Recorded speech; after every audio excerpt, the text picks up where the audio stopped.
Helene Alexanderson. I'm a physical therapist and a researcher at the Karolinska University Hospital in Stockholm, Sweden. This session is for people who are not exercising before, or maybe for people who haven't exercised for a while. But I would be really interested in knowing what are your expectations for this session. What do you want to get out of it? So raise your hand.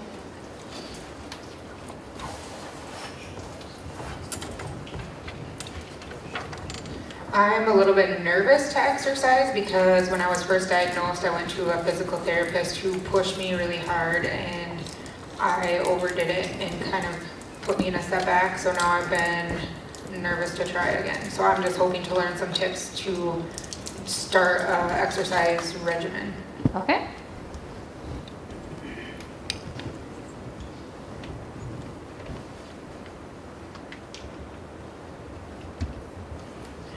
I find it hard to know when to stop, when it's too much.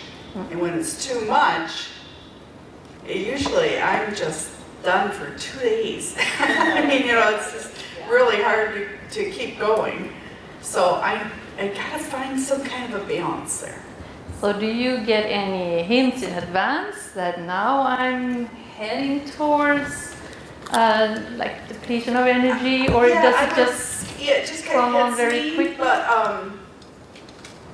I think I do have some hints, but my husband recognizes it before I do a lot of times. He can see it in my face, and if I could stand with a mirror, then maybe that would help, but he usually says, "You gotta stop." And I have a hard time.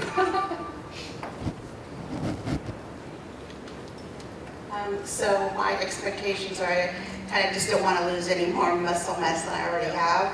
So hopefully keep what I have and hopefully not lose any more. So I guess, just to echo what she said, I guess I feel like I have some kind of exercise intolerance where my threshold is very much smaller than it used to be. So I can ride the exercise bike for 20 minutes and then like for days I feel terrible afterwards. And I don't have active disease right now. So I don't know. That's just kind of something we struggle with, I guess.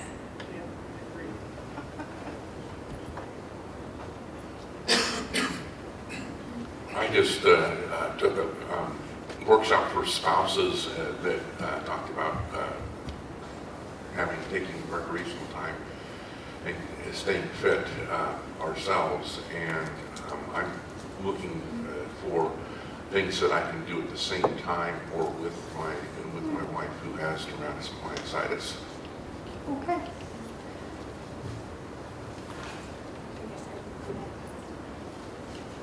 Hi. Hi. I've had DM for 2.5 years, and I'm in remission now as of last month, I was told. But I have been exercising for 2 years, thus I'm walking because I wasn't able to. I just want to confirm that what I'm doing physical therapy-wise from you is okay and good and continue that way, or either way. Okay. What should I Yeah, it kind of echoes off of what he was saying. My wife has dermatomyositis, and what she already brought up. I was kind of like wondering if there's a way to differentiate with like the difference in normal exercise fatigue, like especially if you work out with anything with like weights or whatever, your muscles are going to be sore. So a good way for her to know the difference, like, is this just because I had a good workout, or am I going to be miserable for like the next week? So just kind of things that we can do together so we can both kind of be physically more fit, but also feel better, just mentally as well with it, and not have, it's more for her, she gets weary. It's not like so sore, it's more just like the weak and weary, so, yeah. I actually have a hard time getting started, not stopping. So I was hoping to find some kind of a well-rounded plan because I have dermatomyositis, but now I've got a lot of lung involvement. And I used to do line dancing and had been walking occasionally, and I'll still walk, but I get so tired. And but I don't want to lose any more than I've already lost. And so I'm just hoping to find a well-rounded plan. And I would like to know if I need to push myself more, when I need to push more, because I want to push myself, but I'm afraid to. Okay. Thank you for sharing that. So what I hear is fear of exercise, fear of will I do too much? It's difficult to know when it is too much, and maybe it's difficult to get started and how to kind of know what you do at the PT. Is that a good way of exercises, or do you need to add anything more? And a little bit about exercise tolerance as well, and how to work out together. I think that's great with your spouse. I'm going to try to cover all these, and if I kind of miss one aspect or so, just remind me and we'll go over it again, okay? Today I have everyone seen this home exercise program. It's on the website. Has anyone seen it? It's on the Myositis website.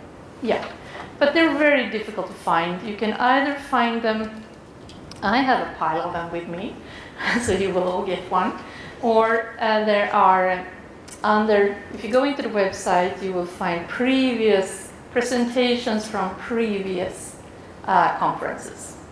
So in 2016, I posted this program. So you will find it there, or under the link treatments. I have asked for a specific link that is called exercise, so it will be easier to find. But what I'll do, I have printed out a few of these. Okay, thank you. So I think there will be enough for one for all of you. So this is a program that we developed not knowing if it was safe or not to exercise. So this has about 20 years that we have been working with this program in clinic, and we have evaluated it in research.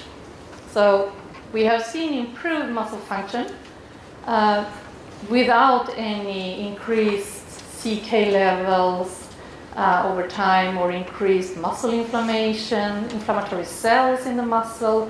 And we also looked at MRI to see does exercise kind of increase signaling for inflammation in MRI.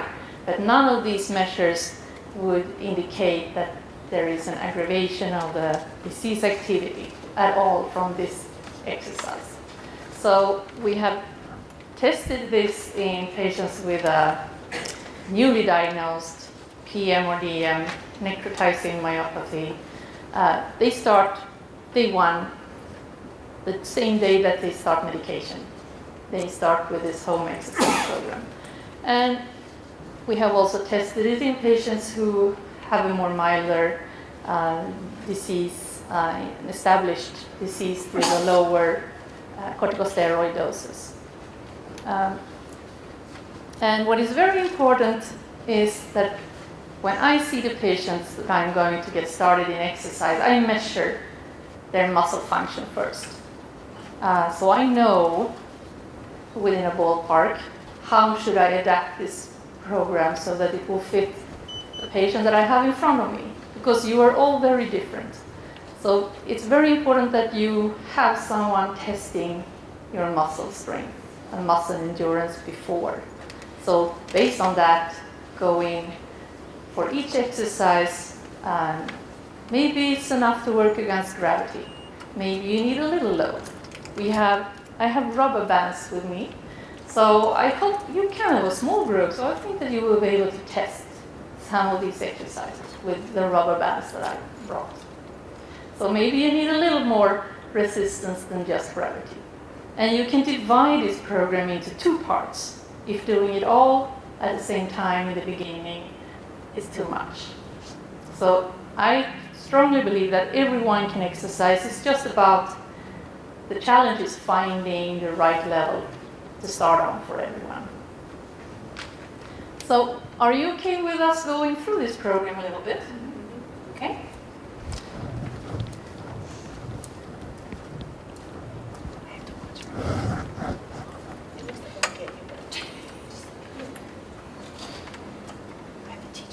So I think on the first slide you have all pictures on the same. Is that true? So these are all the exercises that are included in this program.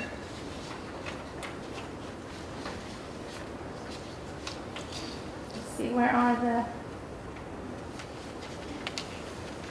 Okay. I'm having the wrong slides up. I see now. It doesn't matter. Are there any more copies left? Here, Fred. Oh, over there. Sorry.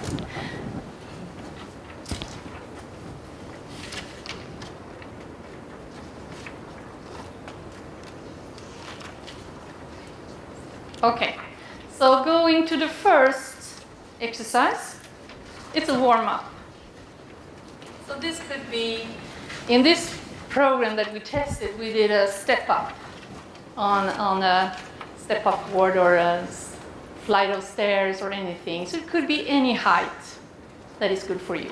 And if it's not possible to climb up on a small stool or a step, then just do walking at the same place, or take a walk outside, or take a few minutes of biking. Whatever will get your heart rate up a little bit, and so you get your circulation going. Would that be possible, you think, when you think about your home environment? Question. Yeah? Walking outside is good, but sometimes when we live in, Yeah. I suspect in Sweden, in the wintertime there's a lot of snow. Yeah. So cross-country skiing, is that a possibility if one is able to? Yeah, absolutely. Any activity that you feel are fun and feasible, that you won't overdo it. So this is just going to be like you can have a longer warm-up if you're able to, or you can just take a 5-minute warm-up. And one thing is that if you as spouses, maybe you go out for a longer warm-up and then you do the exercise program together. So the next exercise can be adapted in several ways. So you see on the picture, I am sitting holding a pulley sling. So when I'm pushing one arm down, the other arm goes up automatically. And then I switch, so I push the other arm down and the other one goes up.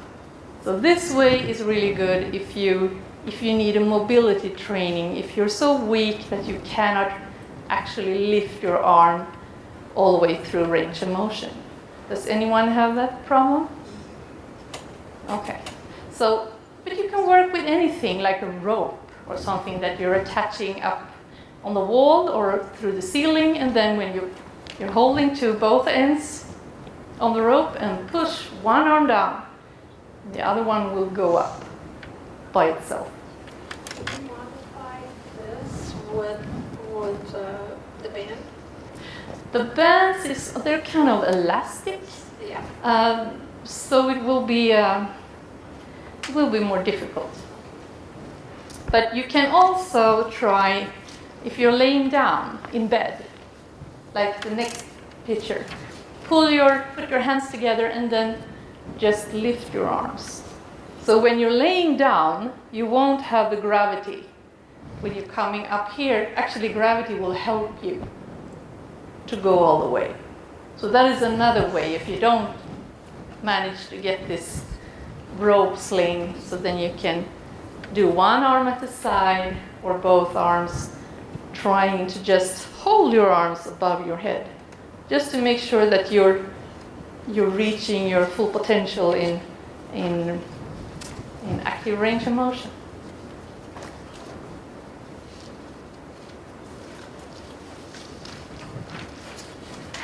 And then hand exercise is really important, even for PM and DM. I don't know, do any of you recognize that you feel weaker in your hands? So in what way? What happens?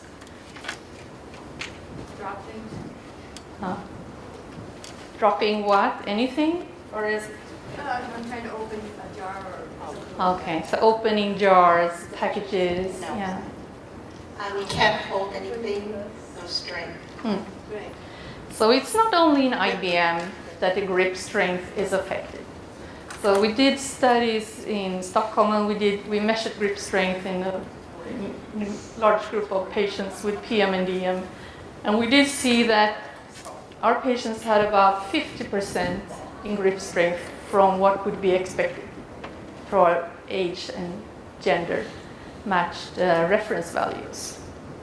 So, and you can train your hands with, there are different petitous in different colors that will give a different resistance. So you can do the whole grip, you can do thumb, the key grip, but you can also work with like soft balls or the stress. Do you know, have you tried the stress balls? Or what would you call it? Stress ball. Okay. And a putty. So whatever works for you. And maybe, you know, do gardening, working with your hands. That will also have an effect on your grip strength. So what are these called? I've never seen them. Dough. These are supposed to represent a dough. Putty dough. So can any of you get in touch with an occupational therapist? I was going to say crochet brings my hands back to mobility because they get really stiff. Crochet? What's So if that? I crochet, that's with a hook and yarn and Okay. Yeah, any kind of hand. Playing the piano. We're talking about Peter Frampton. Even though you may not be a guitarist, whatever you're doing, if you're active with your hands, then that is very good. So then the next one is knee extensor, the quadriceps. They are often very affected when you have PM or DM. So just sitting on a chair, you can work against gravity, like the picture to the right, or maybe you need an extra weight. So here I have a 1 kilo weight cuff. So you extend the knee and bend slow. Have you tried that one?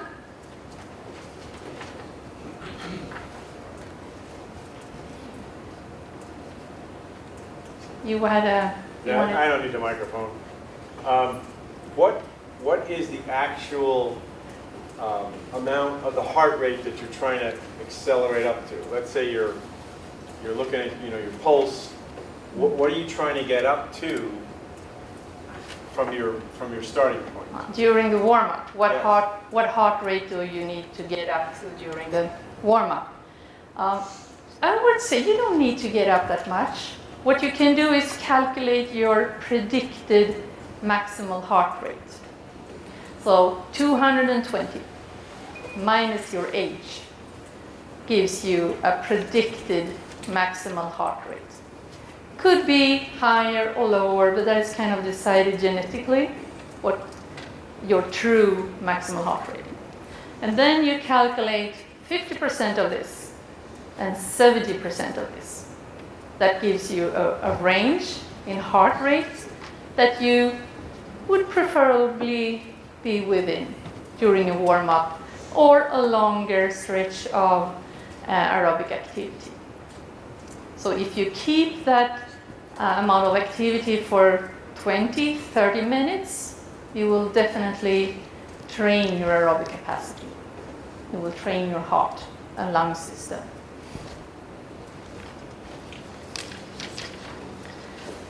So the next one is working with the deltoid muscles going up and down.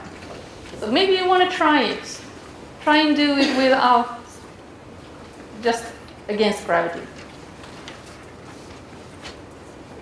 as far as you can. Try to pick something down.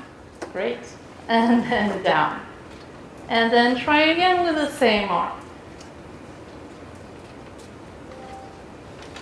Is that hard? Is it easy or is it challenging? Might be different from each individual, I think. And if you think that if you can do 15 or 20 of this and say, yeah, this is pretty easy, then I would suggest that you need a rubber band or holding on to a free weight. It can be a bottle of mineral water or whiskey works excellent.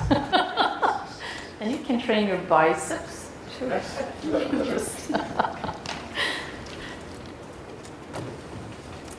And then we know that the muscles around the hips are also affected by myositis.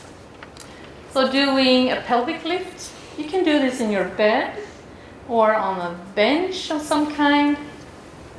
If you're able to go down to the floor, it's very good to do it on the carpet or on a yoga mat or something. And it doesn't matter how high you lift. So you lift as high as you can, and then you go down slowly. So the other pictures here are ways to make this exercise more demanding. It's easier if you have your arms down on the surface and lift. If you put your arms on your chest, it's going to be, and you put your feet together, it's going to be more wobbly. It's going to demand a lot more from your core muscles.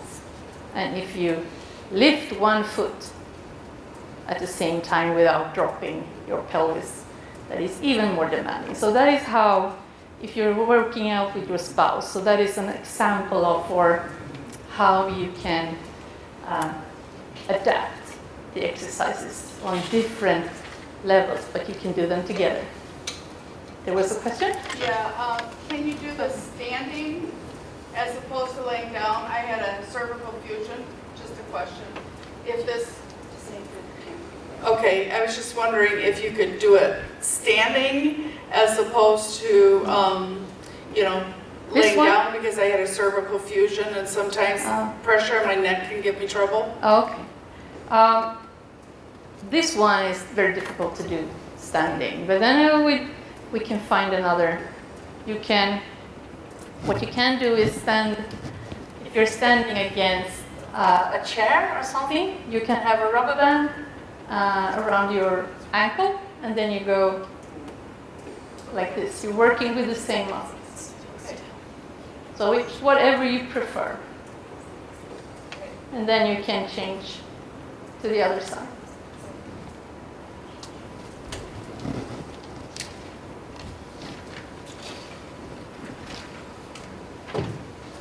So in this one, these neck flexors are also getting weak with PM and DM. So if you're able to, you can do a sit-up with or without the neck support. Or if that is too much, you can just lay down and try to activate your abdominal muscles and press the lower back towards the surface. You can also just lift your head up to kind of do a isolated training of your neck flexors. So I would suggest lift up and hold for 10 seconds maybe, if that's possible, and go down slowly.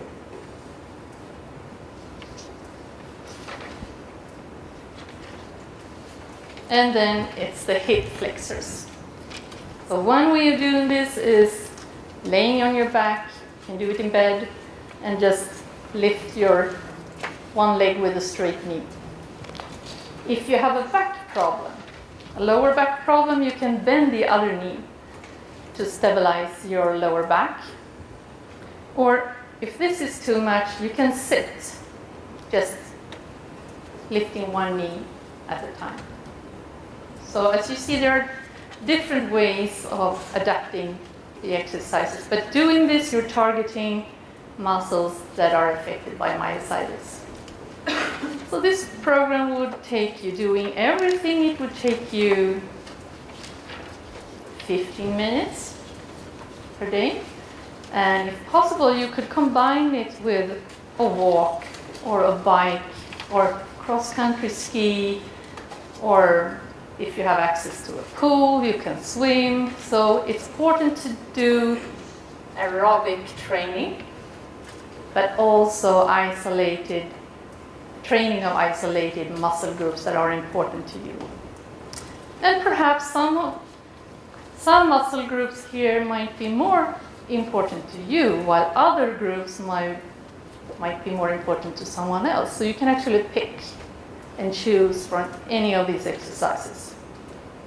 Would these be considered strength training?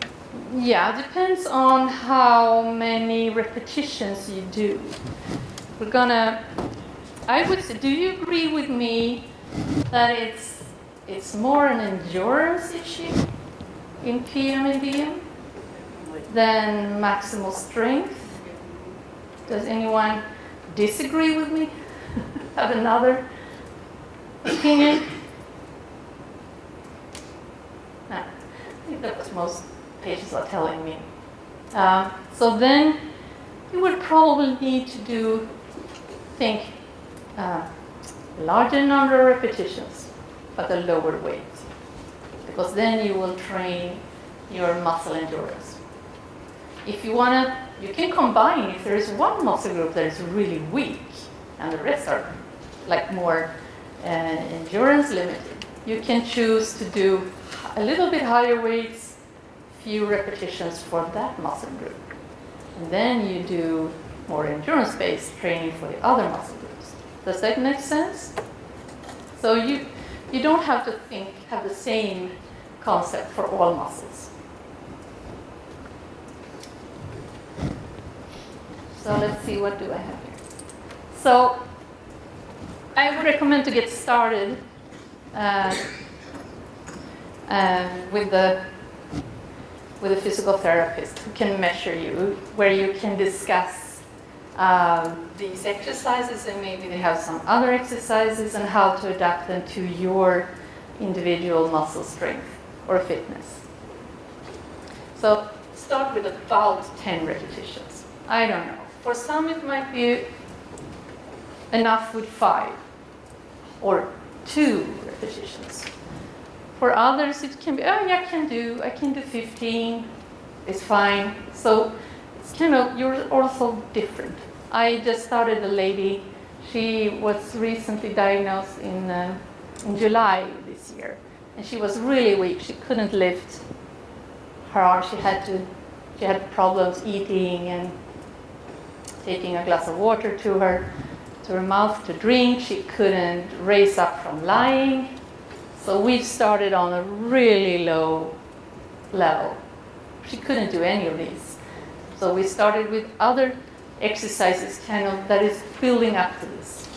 So now she's on this program, and she does 3 of these exercises 5 days a week. And I saw her before I went here, and she had become a little sore. She can almost lift her arms up. So hopefully when I see her on Tuesday, she will be able to lift her arm through the whole range of motion. So it's those small steps, and I think it's important that, if possible, that you can measure from quite often to see those small changes because I think that is a motivator. Sometimes you forget how it was 6 months ago. It's difficult to relate to how you are now compared to how you were for 6 months ago. So shorter sessions. So this program takes about 15-20 minutes, depending on how many repetitions you do or how many exercises you're able to do. And if that is too much, you can split them. You do 3 exercises in the morning and 3 in the afternoon.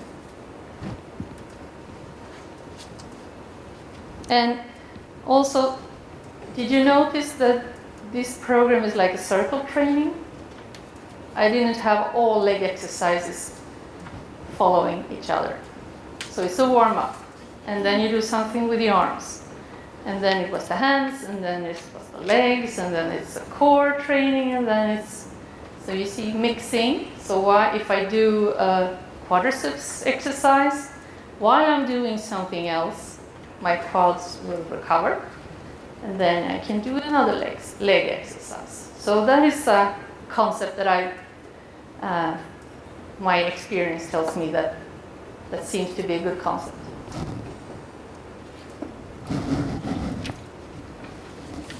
Oh, you're going to do it. So I'm using this scale all the time. So to be able to improve your muscle endurance and muscle strength, you have to perform enough number of repetitions with enough weights, so that you will actually say, I have strong exertion. That's the goal intensity. Or some people can even increase the intensity a little bit more, so they really, oh, this is very strong exertion. But to start with, you can start, well, this is a very light exertion. So you go in on a very low intensity, and especially if you have that experience that you have low exercise tolerance. You might be afraid that you will do too much. So if you go in on a really low level and then try to increase over weeks, trying to do a little bit more, trying to perform more repetitions in one of these exercises and keep the others on the same level. And then next week you try to increase something else a little bit, working your way up. And it's going to be individual for all of you. What is the right level for you? So you can print this out and have this in front of you when you exercise. Yes? You're saying that it does not increase the CK level? It does, but only temporarily. So increased CK after exercise is a normal exercise response.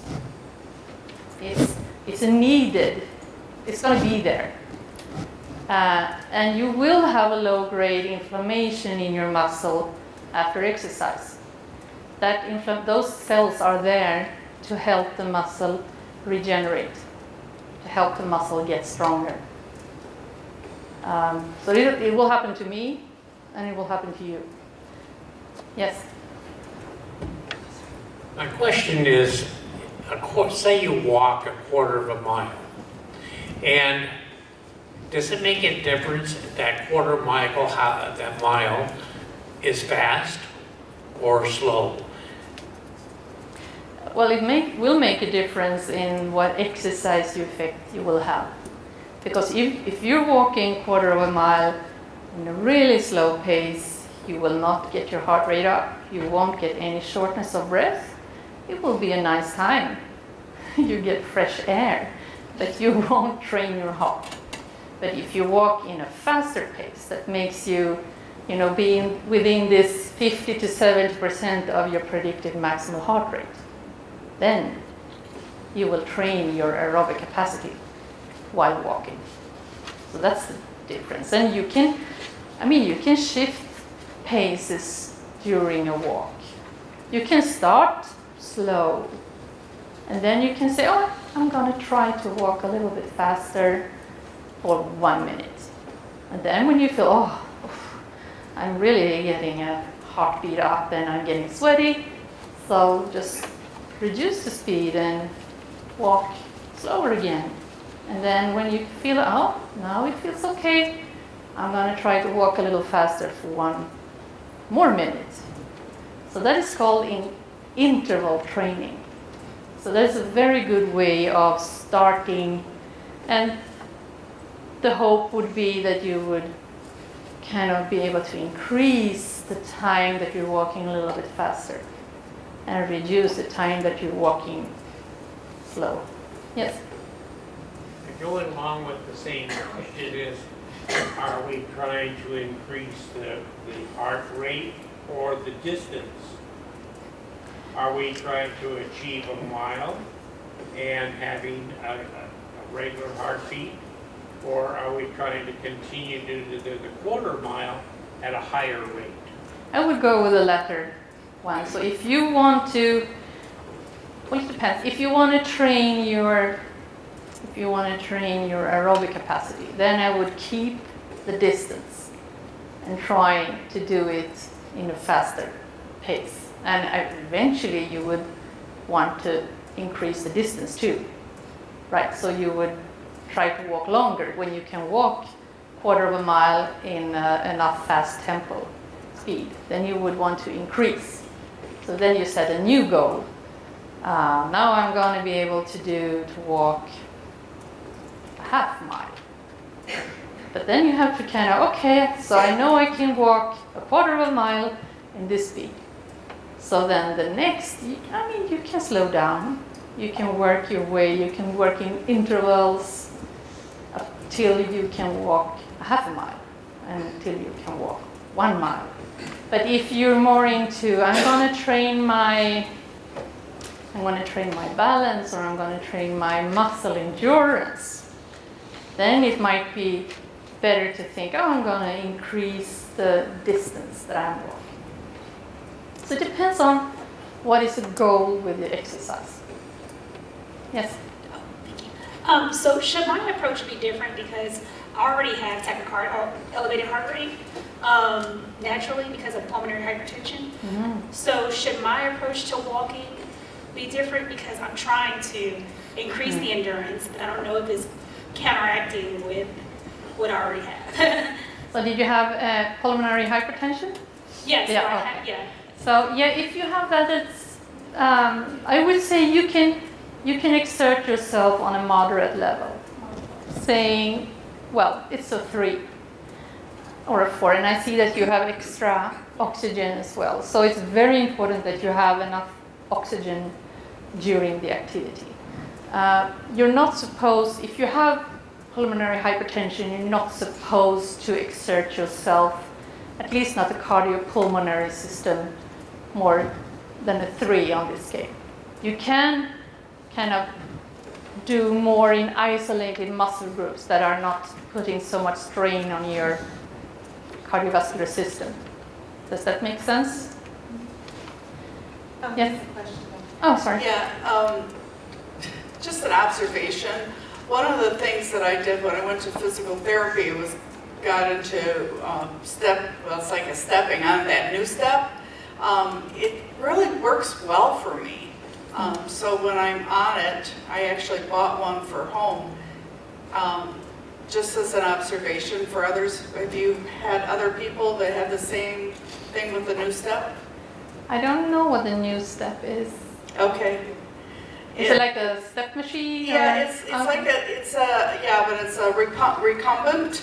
It's a recumbent, and you're moving your arms and your legs at the same time. Yeah. And it's a good stretch as well. And so on days that are, it has, you can go 1 to whatever, higher. So if you're on a bad day, you can have the resistance lower. Okay. And then the days that are good, you can do it higher. Yeah. So, and then, if you want to go fast, and then you can go slow. It's just a really good machine to get. I bought a used one, and I love mine. Okay, so it seems like you will both train muscle endurance and your cardiovascular fitness at the same time. Yeah, that seems like a very good idea.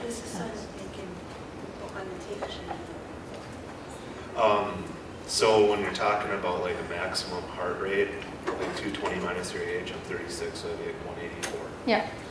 And doing 50 to 70% of that for like the warm up.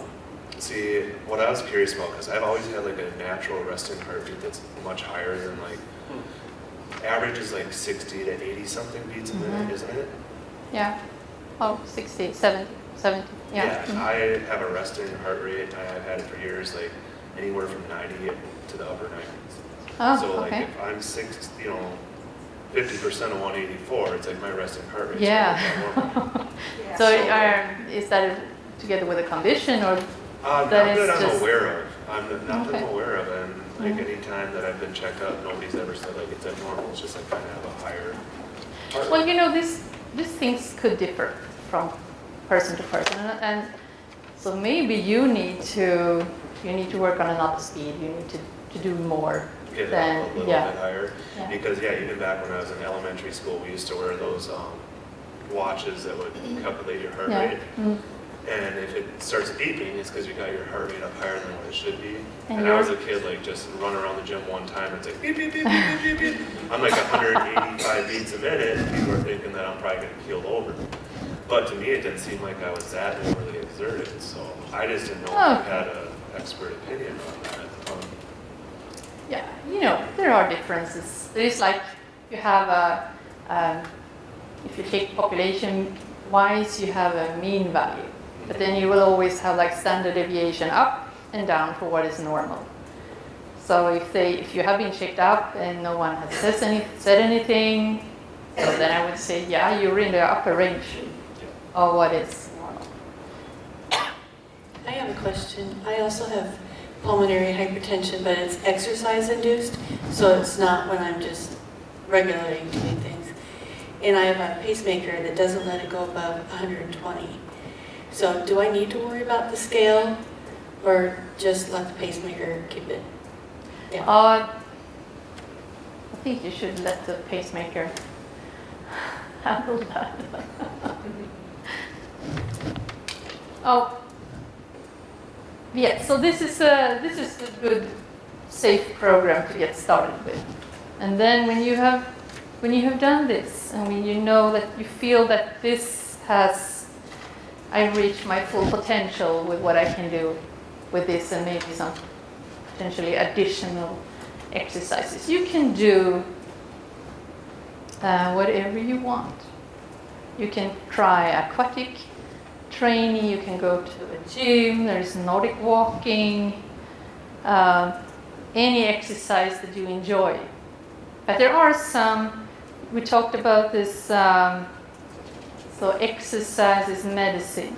It's not something that you do, you don't get a prescription of methotrexate and just go to the pharmacy and hey, give me some methotrexate. You want to know how often you should take the pills, how many pills you should take, how long you should do this, right? So even though you're exercising on your own, you need to know that to improve your strength or endurance, you need to do these kind of exercises 2 to 3 days a week. And you need to be at least on this,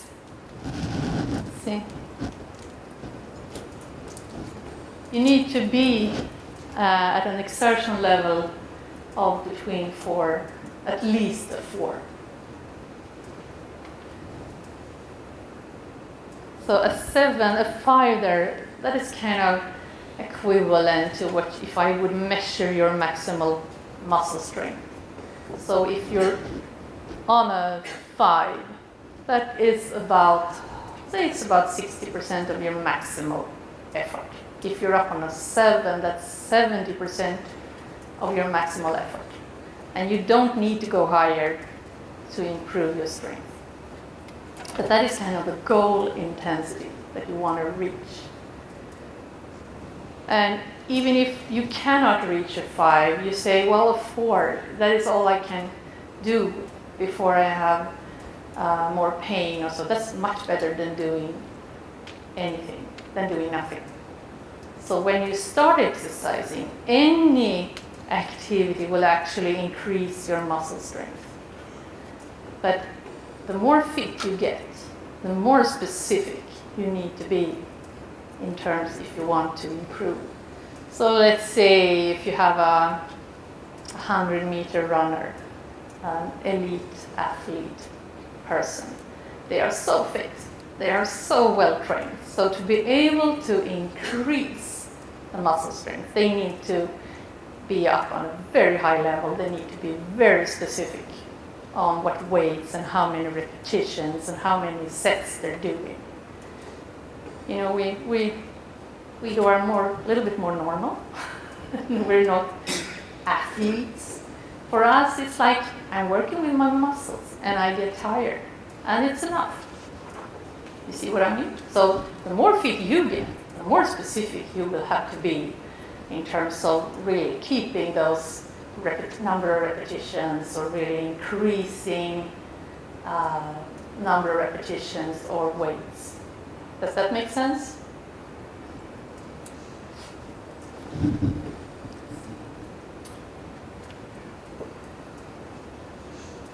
Yeah, we talked about this. So you can actually, so in PM&DM we have evaluated really intensive programs on 70% on max, doing endurance training, 40 repetitions until exhaustion. And we see that that kind of exercise has anti-inflammatory effects. It will reduce your inflammation in the muscle. So exercise is medicine. It won't harm you. So if you do too much at one point, at some time, it's not harmful. You will just learn that that was too much. So it's often also when you start exercising, if you haven't exercised for a while, you might feel a little bit more pain than by the exercise. But usually that is kind of that will pass. If you stick to the exercise and try to adapt it to what you're able to do, the pain levels will kind of go down. So we talked to people with pain in Stockholm, and we did an individual interview study, and they talked about they all agreed on, if I find an exercise program that is right for me, then that will reduce my pain levels. If I try to do too much too often, so that will increase my pain levels. But not exercising at all, then you will lose your muscle strength and muscle endurance and fitness. That's the only thing that we can be really sure of. If we don't use it, we will lose the muscles. Can you get it back? Yeah. Just by exercise? Sure. I would say it's almost never too late. So you can build muscle. Yeah. I would say I wouldn't, expect to have like bulky muscles. I would rather say you can increase your strength. You can increase your endurance, your stamina, your cardiovascular fitness. Absolutely. Sorry? You can put a little bit of muscle mass though on the areas that maybe you... Yeah.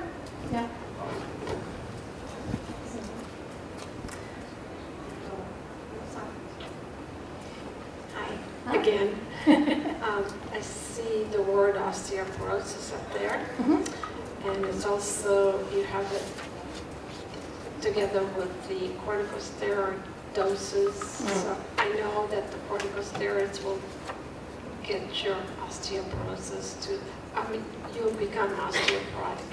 Yeah. I only had corticosteroids in the very beginning for about 3 or 4 months after I was diagnosed, and that was 2 years ago. But now I'm having, after the bone density test, developed an increase in osteoporosis, so that I'm supposed to start with calcium? Well, I've been on calcium and vitamin D both, but there's another drug I'm starting with. But also to try to help the osteoporosis, just continue doing the exercises 5 days a week. Is there any specifics? I do yoga 3 times a week, walk in the park twice a week, and go to the pool and do exercise in the pool once or twice a week in between. Wow, that seems like a very reasonable exercise combination. You get it all in there. So I would say the walking part and the resistance training part is maybe the parts of your exercise that will increase your bone density most.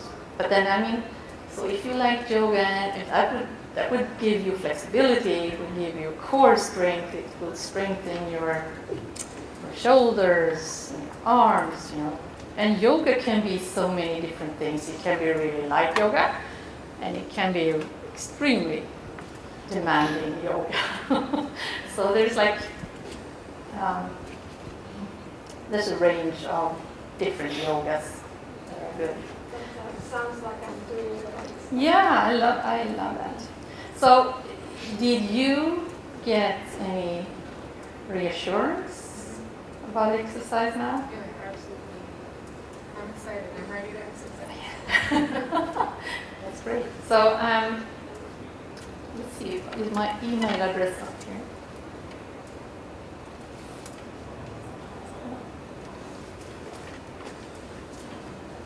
I'm doing it the wrong way. I think you have it on the, there.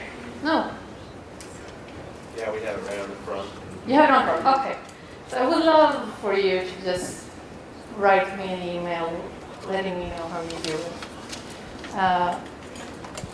And about this, addressing this question about when to stop. Was it, have you, I guess you have a sense on how much you can do.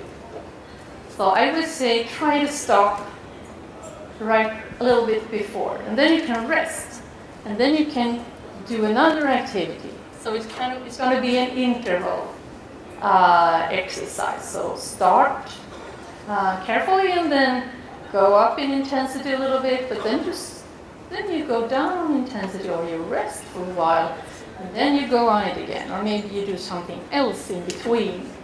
Then just, is it this machine that you're kind of overdoing it? So do something with that. Do some other exercise. Go back on that machine again. Or do you think that could help? Yeah, thank you. Yes? Plus, I think This you is have, Just the reason I asked the SK, because the CK numbers, is because if you do it too much to start, here's proof that you can have a heart attack.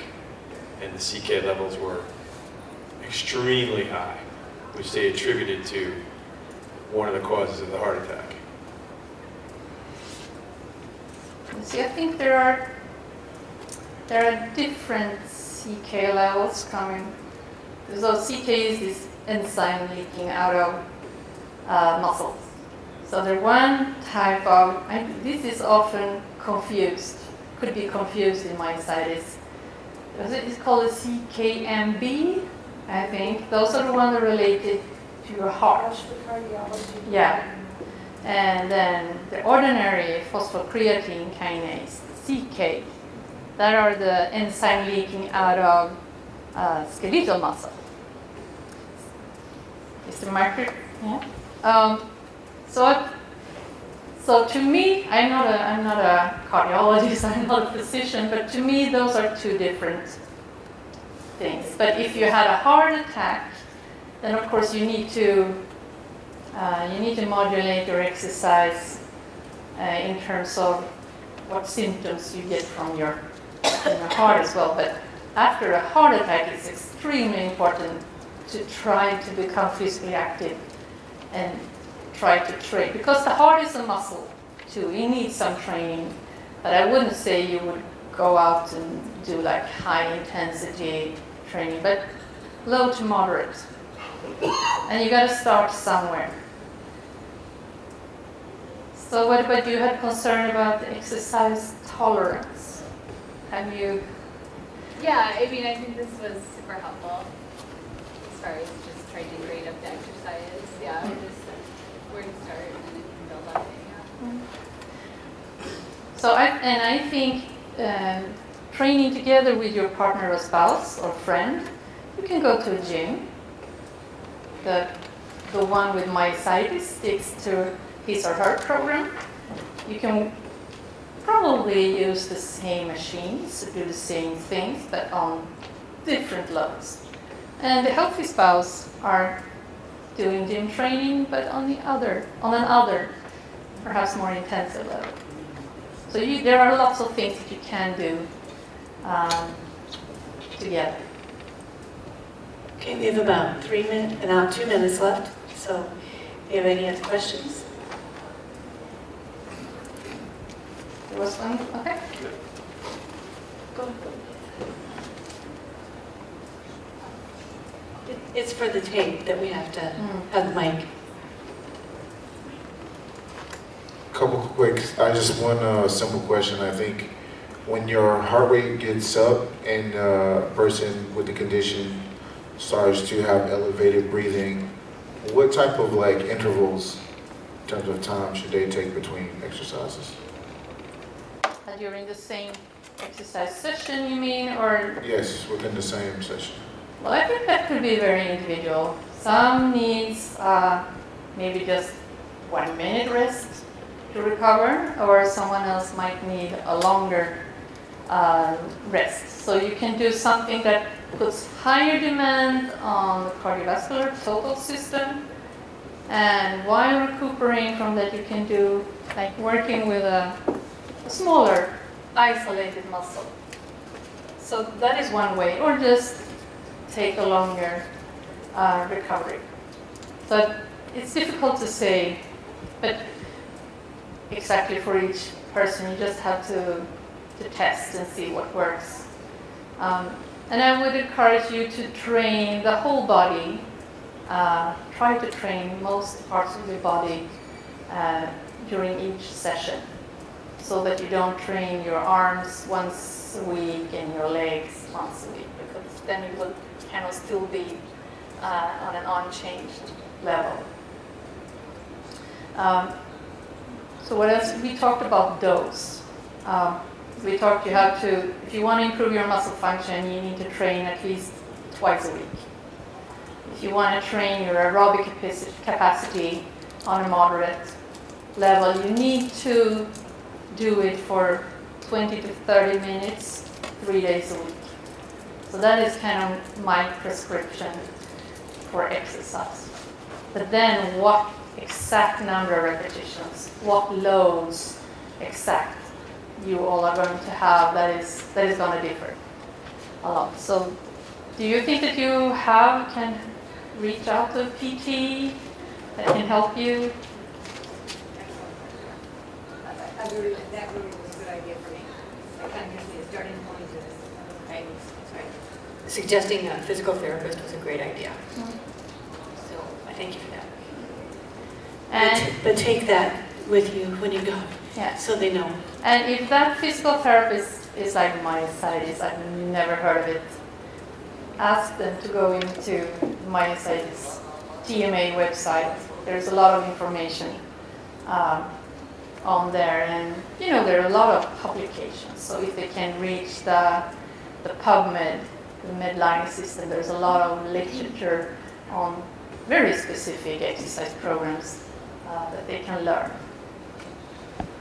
What might be helpful to everyone, when I got diagnosed and started a PT with a physical therapist, I brought my Dermatomyositis 101 book with me. I said, here it is, this is what it is, this is what you're going to find that I'm going to need. And she did it for 12 weeks and trained me. So that's something that I hope everybody has that capability to have the physical therapist for that long. But that really helped. And then don't forget to take your book back. Thanks for sharing that. And tomorrow morning, for those who are up early, I have a session at 7. It's about how to get started and sticking to it. For you early birds. Okay, let's give her a hand for thank you. And remember to turn in your evaluation sheets. If you want to give them to me, I'll save you a walk to them. And good luck, everyone. Thank you.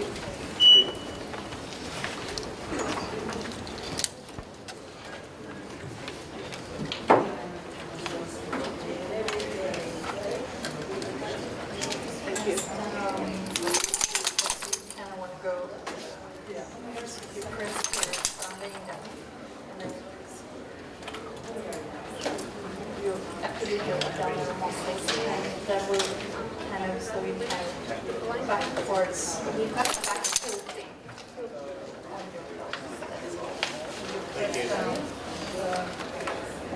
lower back. Let's go. You're the one with the puppy. I want to pass the ball. No. That before that.